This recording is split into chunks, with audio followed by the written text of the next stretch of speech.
রোগীর মৃত্যুকে কেন্দ্র করে উত্তেজনা বাগুইআটির একটি বেসরকারি হাসপাতালে, এবং যেটা জানা যাচ্ছে যে পরিবারের সদস্যরা সেই রোগীর তাদের যেটা অভিযোগ যে চিকিৎসায় গাফিলতি হয়েছে। কি অভিযোগ সেটা আমরা জানবো, কিন্তু তার আগে ছবিটা দেখাচ্ছি যে বিশাল সংখ্যায় পুলিশ ইতিমধ্যে বাগুইআটির সেই বেসরকারি হাসপাতালের সামনে মোতায়েন রয়েছেন। কি অভিযোগ আপনার কে হয়? আমার নিজের বৌদি হয়, আমি বৌদি দেওরই হিসাবে।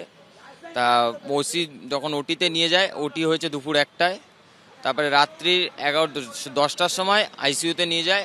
আইসিইউতে নিয়ে যাওয়ার পরে যখন লাস্ট স্টেজে মানে একদম 12টা বাজে, তখন ডাক্তার বলছে আপনি অন্য জায়গায় কোনো রেফার করলে করতে পারেন।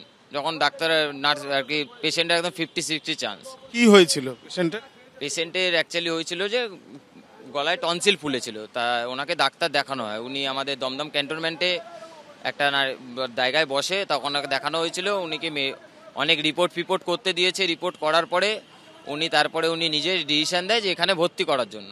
একটা সামান্য একটা জিনিস ছিল, বলেছিল পুঁজ জমেছিল। তা পুঁজটা বলেছিল প্রথমে ইঞ্জেকশনের সাহায্যে বের করবে, সেটাকে তারপরে বললো অপারেশন করে বের করতে হবে। রোগীর নাম হচ্ছে মীনাক্ষী সরকার। এখন আপনারা কি চাইছেন? এখন আমরা এটার একটা উচিত বিচার চাইছি। টাকাটা এই যে হাসপাতালে যে ভর্তি করেছিলেন তার জন্য যে খরচ, সেই খরচটা আপনারা দিয়ে দিয়েছেন? না, খরচটা এখনো পর্যন্ত দিইনি, কিন্তু কিছুটা দিয়ে দেওয়া হয়েছে। লাস্টের দিকের কিছুটা বাকি আছে, যেটা আর কি ওটি পটিতে ছিল, আইসিইউ ফাইসিউতে, সেটা বাকি আছে এখনো পর্যন্ত। না এখনো বাকি আছে কিছু। হ্যাঁ, সেটা তো করতেই হবে। ইতিমধ্যে আমরা দেখছি যে অনেকেই রয়েছেন যারা এখানে এসছেন, পরিবারের সদস্যরা বিক্ষোভও করছেন কয়েকজন, সেই ছবিটাও দেখা যাচ্ছে। ওই ডাক্তারটাকে পুরো লাইসেন্সটা ক্যান্সেল করে দিন, ওই ডাক্তারটার লাইসেন্সটা ক্যান্সেল করে দিন।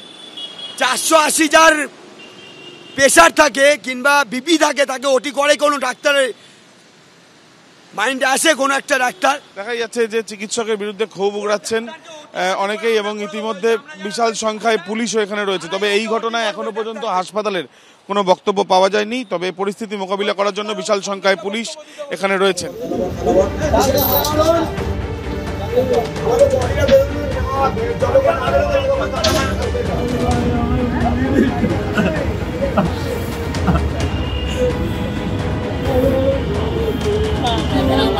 আমাদের রোগীর বডি আমরা দেবো না, আমরা এই নার্সিংহোমে পালিয়ে যাই, আর নার্সিংহোমে ডাক্তারকে চাই আমরা বডি থাকবে এখানে, নয় বডি পোস্টমর্টম করাবো, তখন বডি কি হয়ে যাবে।